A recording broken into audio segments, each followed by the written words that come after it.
It comes as a shock to most people that riding your bike on the road is actually a lot more dangerous than on the gnarliest single track. Indeed, even hitting trails with jumps, berms, skinnies, and so on can be safer than your daily commute to work or school. The biggest difference between these two riding scenarios is control. On a mountain bike trail, you are truly your own worst enemy. All the crashes and hits you take on the trail are most likely because you did something wrong or sketchy or didn't practice enough. But on a road?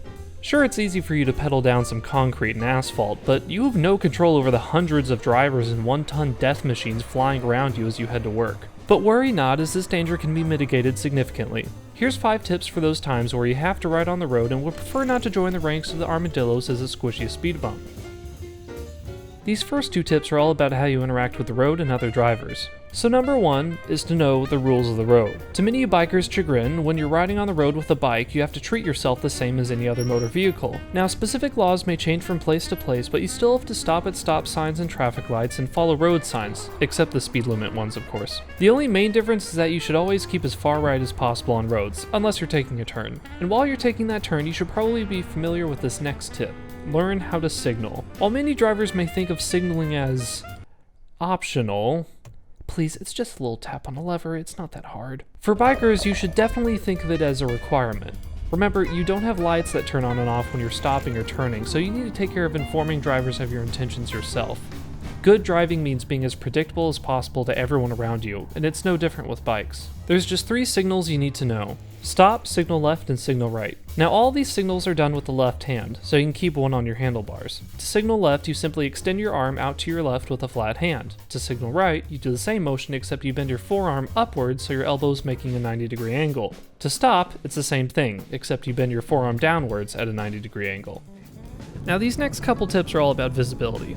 Bikes, whether operated manually or with a motor, are notoriously difficult to see from inside a car, so the best thing you can do is make yourself as visible as possible to everyone around you. Wearing bright colored clothing is great for this, or even a reflective or neon vest if you're feeling extra spicy. The main idea here is to try to avoid dark colors as much as possible, especially at night. Wearing a black or dark red jacket at night on the road is a great way to make sure nobody can tell where you are. So unless you're playing a really irresponsible game of hide and seek or robbing a house, make sure to leave the dark colors at home. While we're on the topic of night riding, this tip is perhaps the most obvious. Get some lights for your bike, and I mean both a front light and a red backlight. You can easily find some decent lights for pretty cheap at your local bike shop or supermarket. I got this pair of bike lights at a bike shop for $75, and they work great, but you really don't need to spend a whole lot for these things. Maybe if you're particularly crafty, you could get a solution of your own going, but you're probably better off just getting proper bike lights. Either way, it's required by law in many places to have them at night. Now, the other day I visited a beekeeper and bought exactly a dozen bees, but when he handed me the jar of bees, there was a 13th bee in there. One extra. And it's probably because this last tip's a freebie. Wear a helmet. For the love of God, just wear a helmet. I know it may not look cool, or you might just be going right down the street, but going to your economics class or getting a Coke from the store is not worth getting a concussion or permanent brain damage. If you commute to class like I did, you can get a helmet like this.